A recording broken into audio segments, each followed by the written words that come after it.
Halo teman-teman, apa kabar? Sekarang sudah jam 3 lewat 15 menit sore. Saya seperti biasa berkegiatan di dapur untuk masak.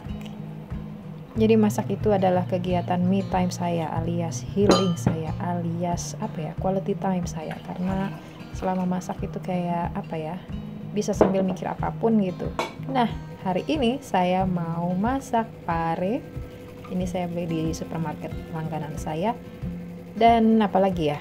Oh, saya juga hari ini mau bikin telur yang akan saya ceplok dan saya kasih kecap. Ini ada 3 telur aja cukup.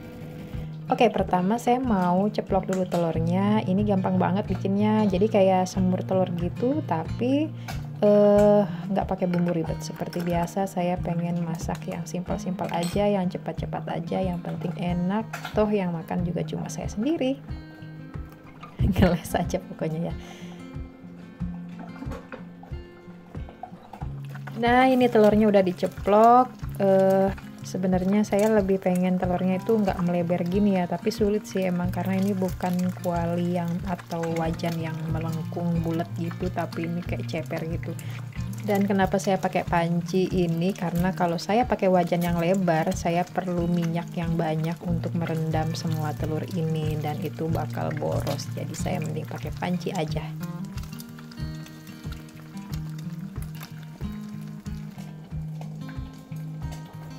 Dan di sini saya akan mulai potong-potong dulu parenya. Oh, rupanya di dalamnya ini udah tua ya parenya. Bijinya udah mulai merah. Oke, saya keluarkan dulu atau buang dulu bagian tengahnya.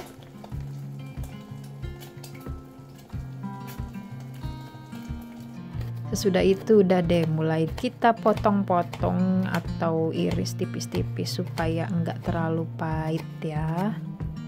Biasanya kalau masak pare lebih enak dikasih ikan teri atau udang ebi, tapi di sini saya nggak punya stok itu, dan kalaupun ada saya nggak berani masak pakai ebi atau udang atau ikan apapun yang kering dan bakal berbau begitu ya, karena orang-orang di sini nggak terbiasa mencium bau seperti itu. Nah, sesudah itu parenya saya kasih garam.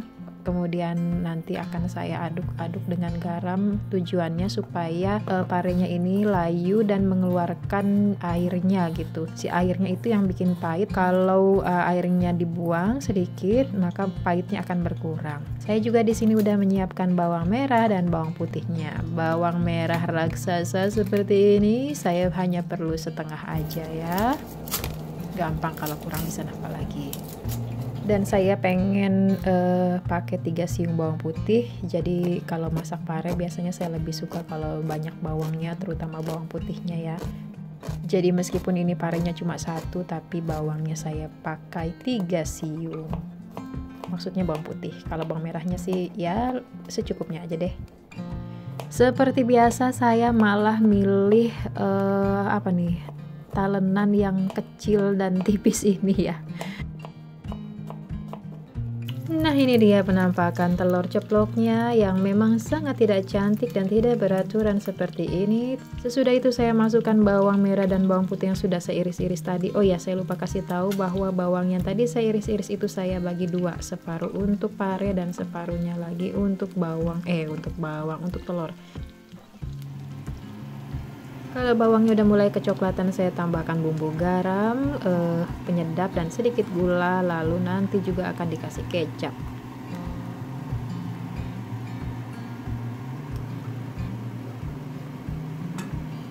Kemudian saya tambahkan air sedikit, tujuannya supaya semua bumbu ini nanti bisa menyerap ke dalam telurnya. Saya biarkan dulu, kemudian nanti mulai saya tambahkan sambal impor dari Indonesia dan juga kecap manis supaya rasanya lebih enak dan meresap ke dalam telur ini.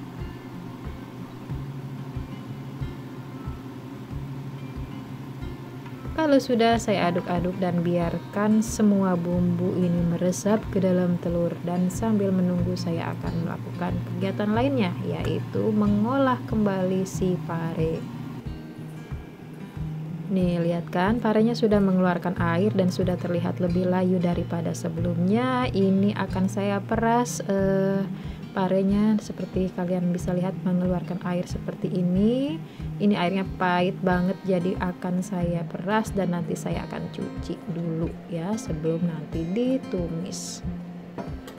Jadi kalau kalian yang nggak terlalu suka pare karena terlalu pahit, kalian bisa coba cara ini. Nanti insya Allah cabe parenya nggak terlalu pahit, tapi mungkin bagi orang yang tidak terlalu, yang benar-benar nggak suka pare, mungkin tetap aja kerasa pahitnya ya. Di sini saya mulai memanaskan minyak dan menambahkan atau memasukkan bawang merah dan bawang putihnya untuk menumis pare.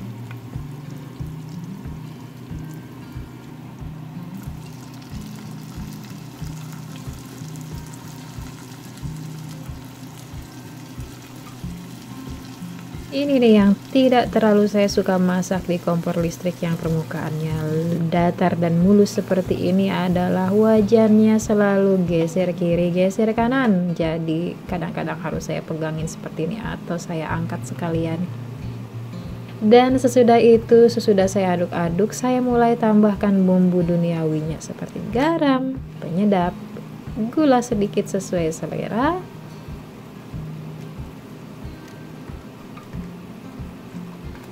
Ngomong-ngomong, ini wadah gulanya adalah wadah bekas keju atau cream cheese ya.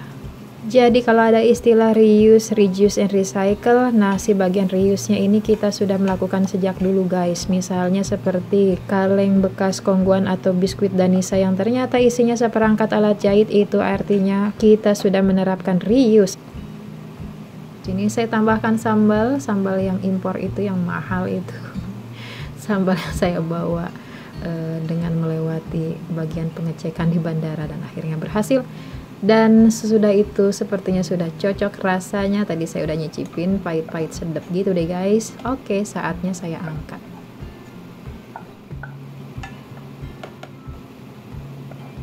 Dan kalau kalian mengira bahwa siang ini saya akan makan dengan tumis pare ini, kalian salah, karena ini untuk nanti malam. Untuk sore ini saya ingin makan dengan telur yang tadi dan satu jenis sayuran lagi. Kita lihat nanti. Nah ini dia maksud saya, ini adalah pakcoy yang akan saya rebus begitu saja tanpa ditambahkan apapun karena tujuannya untuk menjadi lalap saja. Jadi saya suka banget pakcoy atau apapun yang bisa dilalap selama itu pantas untuk dilalap. Baik lalap mentah maupun lalap rebusan, saya suka semuanya. Karena apa ya? Ya suka aja deh pokoknya mah. Sambil menyelam minum air, sambil nunggu pakcoynya empuk, saya beberes dulu dapur. Saya simpan seluruh perlengkapan tadi, garam dan lain sebagainya saya simpan ke tempat semula supaya mulai rapih kembali. Ini dapur yang tadi sempat acak-acakan. Saya juga mulai sedikit menata barang-barang di dalam kulkas, menaruh semua hal ke tempat semula, mengelap meja dan lain sebagainya. Saya paling nggak mau diomelin oleh siapapun, apalagi diomelin masalah kerapihan atau kebersihan, apalagi kalau saya numpang di tempat orang lain, sehingga sedapat mungkin saya bersihin semuanya kalau saya sudah masak atau sudah memakai fasilitas, karena daripada diomelin mendingan capek beres-beres.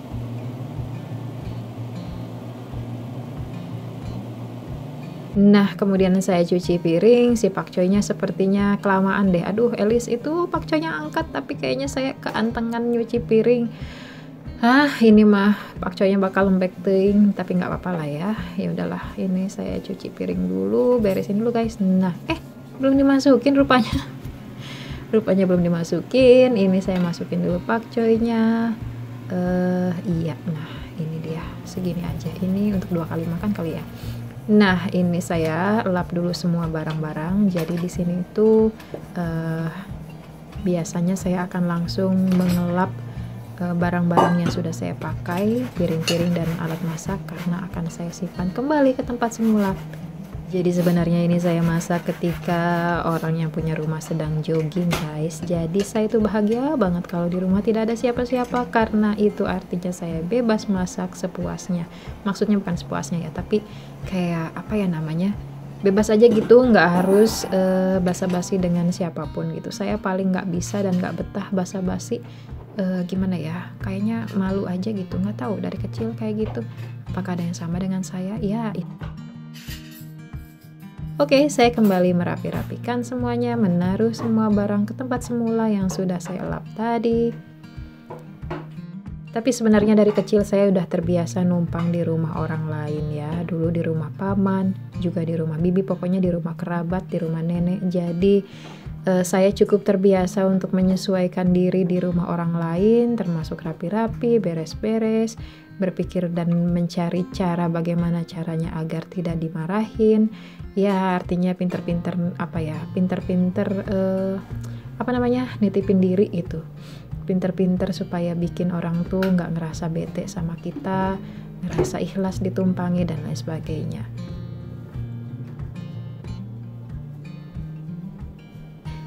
Nah guys, beres-beresnya udah selesai nih, siap-siap untuk makan kalau gitu.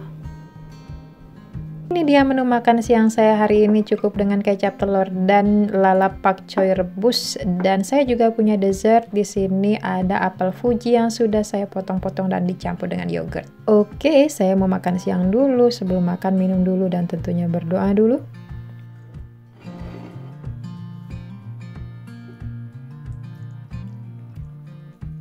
Dan menu sederhana ini enak teman-teman, jadi bagi saya ini cukup ya, makan hanya dengan telur kecap, kemudian dengan lalap pakcoy itu alhamdulillah nikmat sekali, meskipun ya tampak sederhana tapi alhamdulillah enak. Jadi cukup, yang penting ada karbohidratnya, ada proteinnya, ada sayurannya juga ya, seratnya juga. Nah jadi ya nikmat pokoknya.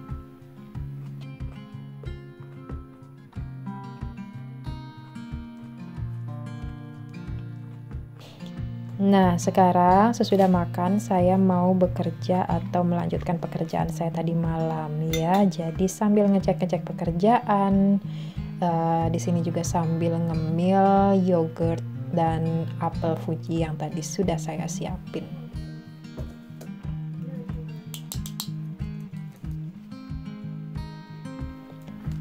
Ya, seperti itulah kegiatan saya kalau lagi nggak pengen kemana-mana dan kalau lagi nggak ada jadwal mengajar. Hanya berkutat di dapur, makan, dan kembali ke laptop.